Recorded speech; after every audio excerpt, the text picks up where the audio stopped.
Before we get into the acting, I want to say, how did you first get down with Suge Knight and Death Row? Suge, I used to always see Suge. When they did the soundtrack for Murder Was the Case, it was when I was going through all those legal problems, and he was like, yo, give me a song, dog. And I was like, yeah, you can get whatever you want. You know, gave him a song.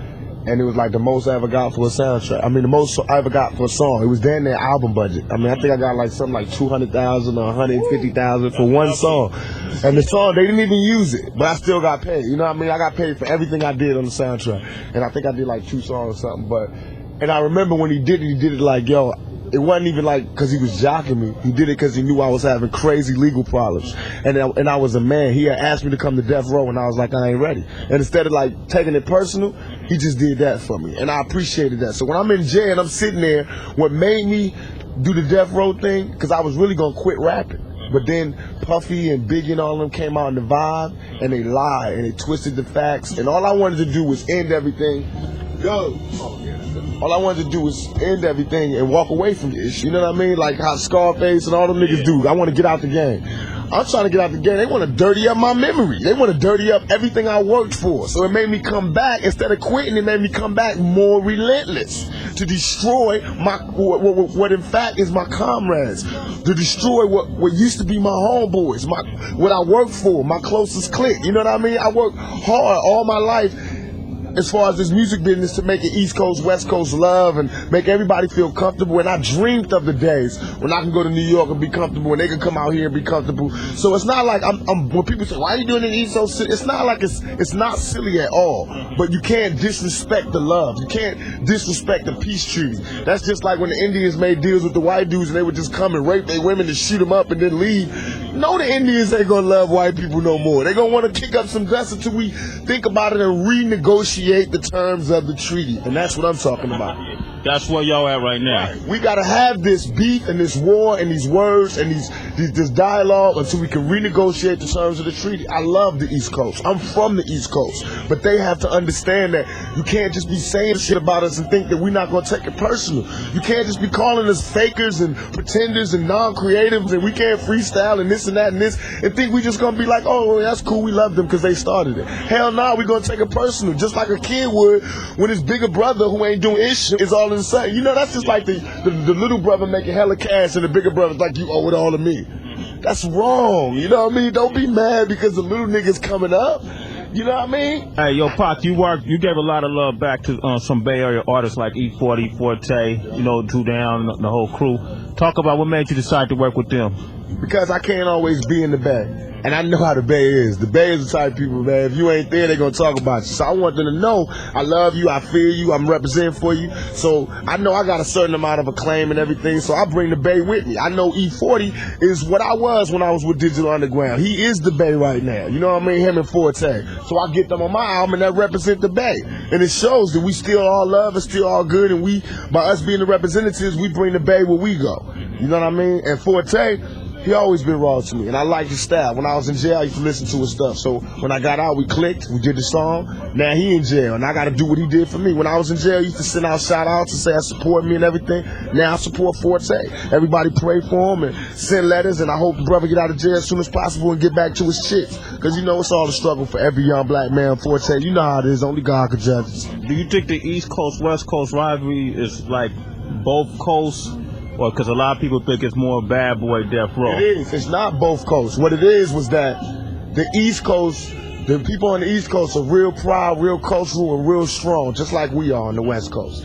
And so what happened was Biggie came at a time, just like what Hitler did with the Jews. Biggie came at a time when they were open to somebody saying, we're the master race, and these guys are nothing, and they're pretenders, and this is why we not making it in the business because of these guys. This is why we not doing nothing because of these guys. So the East Coast really not hating us, really not knowing nothing about us, but just listening to their supposed to be leader. You know, listening to the person that was representing for them. Like, yeah, okay, well, Biggie, you know, he's from Brooklyn, woo.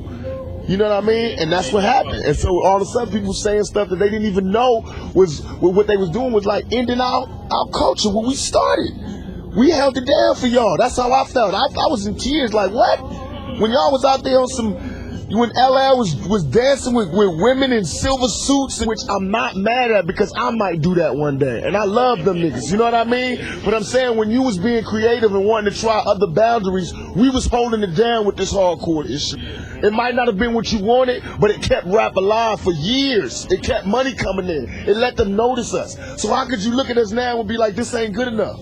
You know what I mean? We the broken home. Y'all ain't teach us this. We ain't come from we ain't got no subways or graffiti. We learned this, I mean, in spite of the gangs, in spite of all of that, we came up with this culture. You know what I mean? So I felt like we never got what we deserved. And I took it personal because I'm from the East Coast and I know about that culture, but I know about this culture because I was here when it was being put down. So now I'm doing what the East Coast would have did if the West Coast did this to the East Coast. I'm riding for my side. You know what I mean? You wrong. This is not right.